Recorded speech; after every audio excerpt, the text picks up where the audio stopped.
আমাদের বুঝতে অসুবিধা হওয়ার কথা না কারা এই সুযোগ নিতে চায়, কারা বাংলাদেশের স্বাধীনতা সার্বভৌমত্বকে পুনরায় বিপন্ন করতে চায়।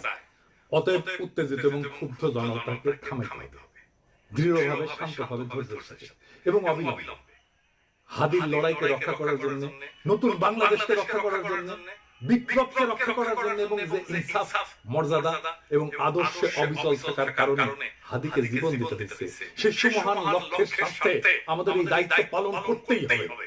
আমরা সেটা করব ইনশাআল্লাহ। ইনকিলাব জিন্দাবাদ, শহীদ হাদি অমর হোক। আল্লাহ ততদিন বাঁচায় রাখবে স্বাধীনতা, সার্বভৌমত্ব, ইনসাফ এবং সততার জন্য লড়াই করব। এই লড়াই আমাদের জিহাদ ইনশাআল্লাহ। আর যদি আমি মরে যাই, আমি শহীদ হয়ে যাই, আমার ডান পাশের ভাই বোনেরা এই লড়াই যতদিন